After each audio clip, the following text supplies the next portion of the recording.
Hi, this is Miss Piercy with Module 6 of English 2311, which is about proposals and which should prepare you for our long proposal assignment for this class. Proposals are persuasive documents. So in a proposal, you are definitely trying to get the audience to do something that you would like them to do. That means that proposals have a very strong audience orientation. As a result, your proposal should answer the questions that you anticipate your audience to have about this situation. And as a general rule, proposals are suggesting a solution to some kind of problem. So one of the things that your proposal will need to do is establish that there is indeed a problem. There's an old saying, if it ain't broke, don't fix it. And if there is no problem, there's really probably not much of a need for a proposal. People need to know that the problem is of enough magnitude that it's worth spending time and money and effort and to do things differently, to even investigate having the proposed issue as a topic of discussion.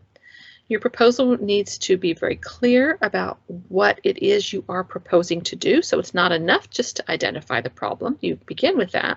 You need to explain what your solution is and how you reach the conclusion that that solution would be viable. And every solution has costs of one kind or another. So you need to explain why it's worth undertaking those costs. Even if the only cost is the frustration of learning to do things a new way, or having to take time to teach people to do something, you do have to explain why it's necessary.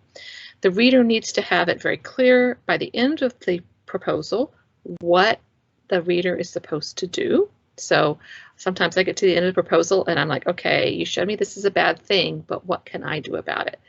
Now, usually I am not the audience for the proposal for our classes, as we'll see when we talk about the assignment. But nonetheless, whoever you are addressing as the audience needs to know what they need to do and why doing what you want will benefit them. So you cannot have the focus of the proposal being how the proposal will benefit you as the proposal writer. You have to show how it will benefit the person reading your proposal.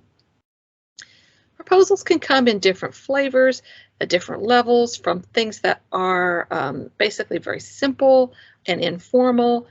Some proposals are solicited, which means written in response to request for proposals. Some are unsolicited, sort of on spec. You might have proposals that are within an organization or business, or proposals that go to an outside organization or business. You might be proposing to sell someone something, or proposing just to do something differently. That would be like a planning proposal. Let's just have a different approach to how we do this workflow task. A research proposal might propose to do some in-depth research or might request grant funds for something. So there are a lot of different ways proposals can be triangulated, and therefore, it's hard to focus on all the different kinds. There are some schools that teach whole classes devoted to proposals because they can be very complex. The introduction of a proposal will indicate what is the whole background of the situation, what's the problem that you're trying to solve, and you're going to prove that there is a problem. So you're probably going to need to review some sources that establish the problem and talk about maybe what other people have done in the face of this problem or similar problems. You also need to indicate that you are a person who is well positioned to solve this sort of situation.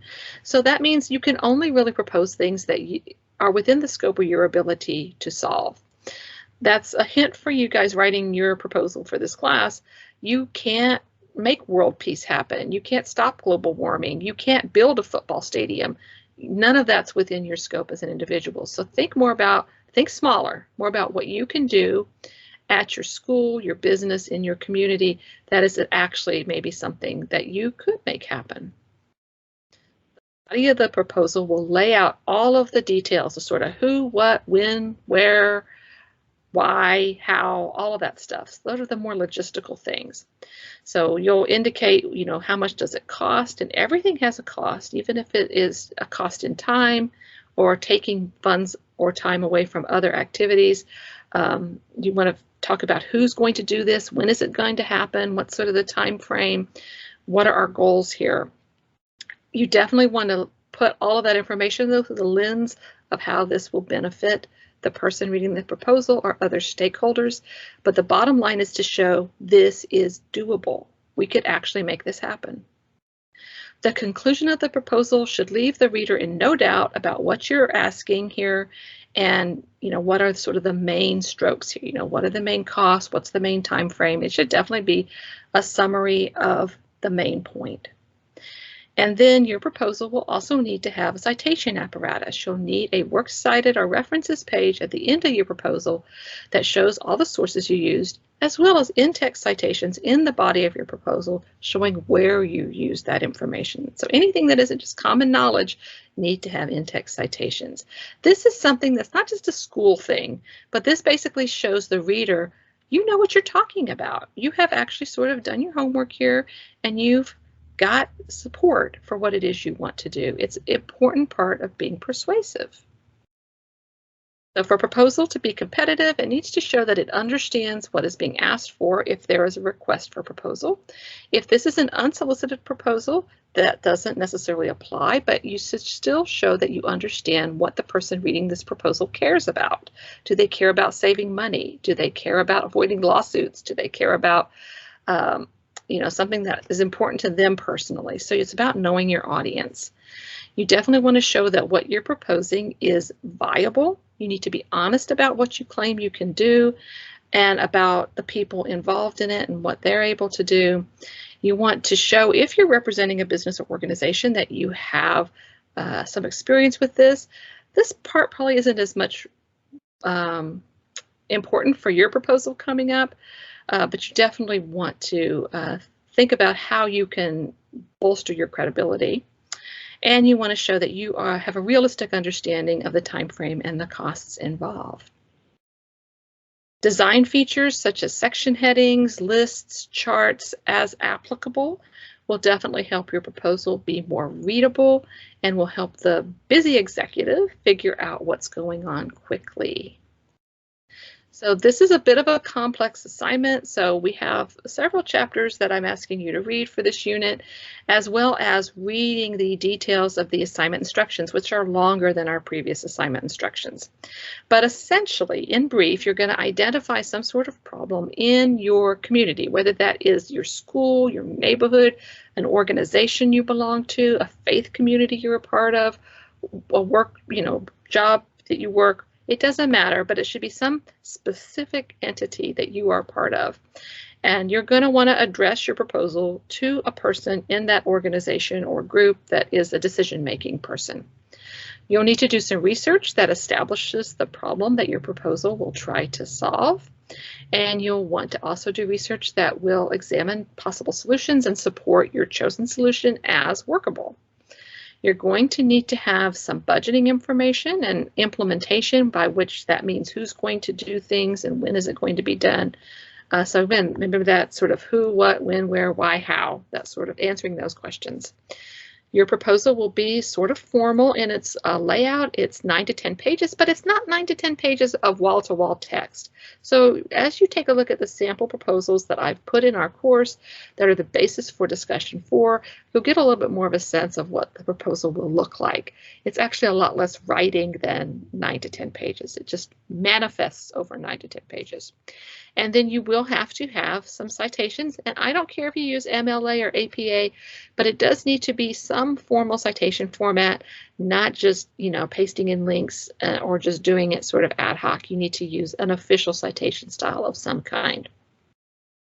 And when I'm grading your proposal, I'm going to look to see that you've chosen an appropriate topic, so not one of these save the world topics, but something that is much more focused and much more doable. It's going to have the physical characteristics of a formal proposal as illustrated in the samples that you guys have been provided in our course. It's going to need to include relevant research that may support the fact that there's a problem or may support the solution that your proposal is trying to implement. It's going to give budgeting, personnel, and timeline information, and it's going to be clear by the conclusion what you want the reader to do. You'll need to make sure you're documenting your sources using a formal citation style such as MLA or APA.